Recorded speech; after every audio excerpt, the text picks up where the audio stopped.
এ যেন কেঁচো খুঁড়তেই কেউটে। 2013 সালে জমি সংক্রান্ত বিষয়ে শিলিগুড়ি আদালতে একটি মামলা করেন রেখা পাল নামে এক মহিলা। সেই সময় রেখা পালের বিরোধী পক্ষের আইনজীবী একটি ডেথ সার্টিফিকেট দাখিল করেন। রেখা পালের আইনজীবীর সন্দেহ হয়, সেটি যাচাই করার জন্য রেখা পাল আরটিআই করাতে বেরিয়ে আসলো আসল সত্য। যে ব্যক্তির নামে ডেথ সার্টিফিকেট রয়েছে তিনি প্রয়াত হয়েছেন 2000 সালে, কিন্তু তার নামে ডেথ সার্টিফিকেট বেরিয়ে গিয়েছিল 1998 সালেই। শুধু তাই নয়, সেই ডেথ সার্টিফিকেটের 100 পাতার বইও নিখোঁজ। সংশ্লিষ্ট দপ্তর জানিয়ে দেয় ওই নির্দিষ্ট সিরিয়াল নম্বরে 100 ডেথ সার্টিফিকেট কারা পেয়েছেন সেই তথ্য তাদের কাছে নেই। পঞ্চায়েতে খোঁজ নিয়ে জানা যায় সেখান থেকে নিখোঁজ হয়ে গিয়েছে 100 পাতার সার্টিফিকেটের একটি আস্ত বই। এরপরেই দ্রুত সেই সব বাতিলের আবেদন জানিয়ে কলকাতা হাইকোর্টে মামলা করেছিলেন এক ব্যক্তি। চলতি বছরের 20 ফেব্রুয়ারি কলকাতা হাইকোর্ট জেলা শাসকের উদ্দেশ্যে নির্দেশিকা দিয়ে জানায় দ্রুত এই 100টি ডেথ সার্টিফিকেট বাতিল ঘোষণা করতে হবে। জনসমক্ষে নোটিশ দিয়ে তা জানানোর কথাও বলা হয়েছিল, কিন্তু এরপর বেশ কয়েক মাস পেরিয়ে গেলেও এখনো পর্যন্ত এই নির্দেশিকা জারি করা হয়নি বলেই অভিযোগ। এসআইআর এর মাঝে এই অভিযোগকে ঘিরে ব্যাপক চাঞ্চল্য ছড়িয়েছে এলাকায়। আপনাদেরকে শোনাবো রেখা পালের আত্মীয় গৌতম কীর্তনিয়া ঠিক কি বলছেন। এখন এই বিষয়টা আপনাকে অবগত করছি এইভাবে, আমি আমার পরিচিত কোনো একজন ভদ্রমহিলার একটা জমি সংক্রান্ত মামলায় আমি ওতপ্রোতভাবে জড়িত, ওনাকে রিলিফ দেওয়ার জন্য। ওই ভদ্রমহিলার নাম হচ্ছে শ্রীমতী রেখা পাল। ওনার লিগ্যাল রিহার্সটা ঠকিয়েছিলেন। তো বিষয়টা যখন আমার কাছে আসলো, আমি তখন নকশালের ব্লকে তৃণমূল কংগ্রেস সভাপতি ছিলাম, বিভিন্ন জায়গায় যেতাম, আমার সাথে পরিচয় হয়েছিল। তারপরে ওনাকে রিকোয়েস্ট করে বা উনি একটা মামলা শিলিগুড়ি কোর্টে করে। এই মামলার মধ্যে এই যে 2, 3, 4, 812 এই ডেথ সার্টিফিকেটটা বিরোধী পক্ষরা জমা দেয়। ঠিক যখন জমা দেয় তখন রেখা পালের উকিল বলে, দেখুন তো এটা সত্যি না মিথ্যা, না এটা বৈধ না অবৈধ। তখন আমরা ওই 2, 3, 4, 812 নম্বর পাতাটায় আমরা আরটিআই করি। পশ্চিমবঙ্গ স্বাস্থ্য দপ্তর থেকে নিয়ে নকশালবাড়ির ব্লক স্বাস্থ্য দপ্তর বলল এইটা আমাদের কাছে কোনো রেকর্ড নেই, ইট মে বি ফেক। আমরা তারপরে এর বিরুদ্ধে একটা বাগডোগরা থানায় এফআইআর করি, যার এফআইআর নাম হচ্ছে 219 224। অ্যাট দ্য সেম টাইম আমরা কলকাতা হাইকোর্টে 2, 3, 4, 801 থেকে 2, 3, 4, 900 এই 100 পাতা ডেথ সার্টিফিকেট বইটাকে আমরা আরটিআইয়ের মাধ্যমে জানতে চাই হলো। এবং উচ্চ আদালত বিভিন্ন প্রক্রিয়ার মধ্যে তদন্ত করে আমাদের একটা জাজমেন্ট দিল যে এইটা বাতিল, এবং জেলা প্রশাসন দার্জিলিংকে বলল এটা পাবলিক নোটিশ করে জনস্বার্থের গোচরে আনা হোক।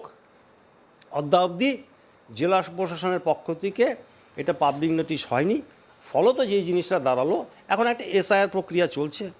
এই বইটা আমাদের সন্দেহ হচ্ছে এই বইটা বর্তমান ব্লক সভাপতির বাড়িতে আছে, উনি এটা ব্যবহার করবেন। কারণ উনি একটা পাতা বিক্রি করেছেন, একটা লোককে রিলিফ দিয়েছিলেন তার জমি সংক্রান্ত বিষয়ে, তাহলে বাকি বইগুলো ওনাকে দায়বদ্ধতা নিতে হবে, দায়িত্ব নিতে হবে। আমার আরও প্রশ্ন যেটা হচ্ছে, যখন পশ্চিমবঙ্গ স্বাস্থ্য দপ্তর জানলো এই বইটার একটা পাতা ব্যবহার করেছে জনৈক প্রবীর রায়, বর্তমান ব্লক সভাপতি তৃণমূল কংগ্রেসের, তার বিরুদ্ধে কেন সুমোটো মামলা করে পুলিশে অ্যারেস্ট করানো হচ্ছে না? তাকে কেন জিজ্ঞাসা করা হচ্ছে না যে আপনি এই বইটা কোথার থেকে পেলেন, 100 পাতার বইটা কোথার থেকে পেলেন? খুব আশ্চর্য বিষয় হচ্ছে, যে ভদ্রলোককে উনি ডেথ সার্টিফিকেট দিয়েছেন তার মৃত্যুর দিন ছিল হচ্ছে 1/1/2000, তার সার্টিফিকেট দেওয়া হলো 1/1/1998। তার মানে একটা লোককে 2 বছর আগে ওখানে মেরে ফেললেন। কি দাঁড়ালো বিষয়টা দাঁড়ালো হচ্ছে, কোনো জীবিত লোক, যে ভদ্রলোক 2005 অবধি বেঁচে ছিলেন, তিনি হয়তো 10টা প্রপার্টি বিক্রি করেছেন।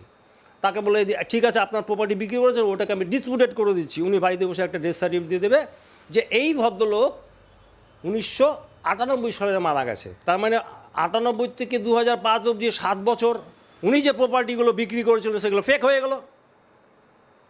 আইনি জটিলতা হলো, অনেকে এটা নিয়ে সুযোগ সুবিধা নেবে। ঠিক সেইভাবে আজকে এসআইআর প্রক্রিয়া যখন চলছে, এই এসআইআর প্রক্রিয়া এই ডেথ সার্টিফিকেট দিয়ে অনেকে বলে, স্যার আমার বাবা তো 1998 সালে মারা গেছে। খুব স্বাভাবিক বিষয়, বাবার নাম এসআইআর থাকতে পারে না। আমি তখন ছিলাম 12 বছর 13 বছর বয়স, আমার নাম তখন ছিল না, তো সেই হতো আমার নামটা ইনক্লুড করা হোক। কিভাবে করবে? এই ফলস ডেথ সার্টিফিকেটকে ব্যবহার করে। বিষয়টি জানাজানি হওয়ার পর যুব কংগ্রেস নেতা রোহিত তিওয়ারি বলছেন যে আমাদের গোটা কমিটি এই নিয়ে একটি বৈঠক করেছে, খুব শীঘ্রই এই ইস্যুতে আমরা রাস্তায় নামবো, দরকার পড়লে আমাদের দিল্লির নেতৃত্ব বাংলায় আসবেন, যত দূর পর্যন্ত লড়ার আমরা লড়াইটা চালিয়ে যাব। যুব কংগ্রেস নেতা रोहित तिवारी की बोलছেন শোনাবো। हम लोगों की पूरी कमेटी की इसके लिए एक बैठक हो चुकी है।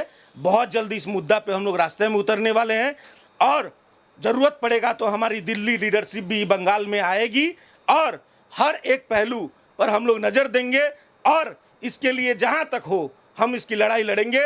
वो हमारी ये लड़ाई सत्य के सदैव सत्य के साथ रहती है, क्योंकि हमारे नेता सत्य बोलने के लिए हमें सिखाते हैं। हमारे नेता राहुल गांधी, प्रियंका गांधी जी बोलती हैं कि सदैव सत्य के साथ रहो, क्योंकि गांधी जी सत्य के साथ रहे हैं।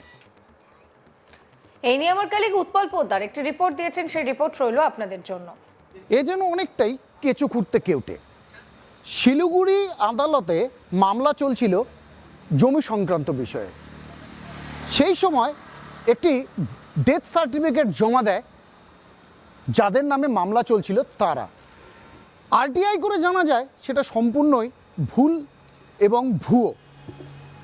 এবং তারপরেই আরও যখন খোঁজ খবর নিতে শুরু করেন যারা মামলা করেছিলেন, তারা দেখতে পান যে একটি বই, অর্থাৎ 100 পাতার একটি ডেথ সার্টিফিকেটের যে বই, সে বইটি উধাও হয়ে গিয়েছে, নেই কোনো হদিশ।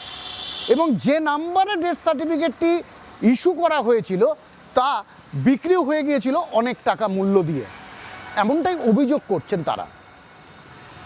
এই নিয়ে মামলা চলতে থাকে, হাইকোর্ট পর্যন্ত পৌঁছায় সেই মামলা।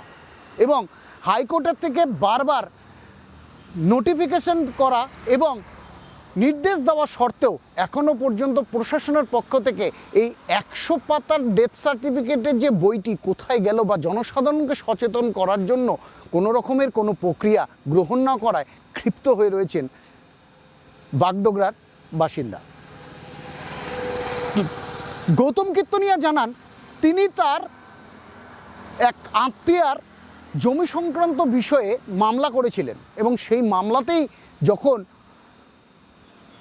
এই ডেথ সার্টিফিকেট সামনে আসে তখন কিন্তু তিনি হাইকোর্টের দ্বারস্থ হন এবং তারপরেই কিন্তু সমস্ত বিষয়টি সামনে আসে। অর্থাৎ 100টির উপর ডেথ সার্টিফিকেট হয়তো বা ইস্যু হয়ে গিয়েছে বা হবে। চলছে এসআইআর প্রক্রিয়া।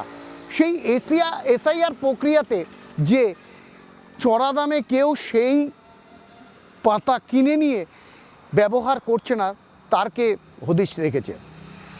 হয়তো সেই ডেথ সার্টিফিকেটের বই ব্যবহার করে নানান কাজে ব্যবহার করা হচ্ছে, কিন্তু প্রশাসনকে উচ্চ আদালত নির্দেশ দেওয়া সত্ত্বেও এখনও পর্যন্ত কোনো রকমের কোনো পদক্ষেপ গ্রহণ করেনি প্রশাসন। ফলে ক্ষিপ্ত হয়ে পড়েছেন সবাই।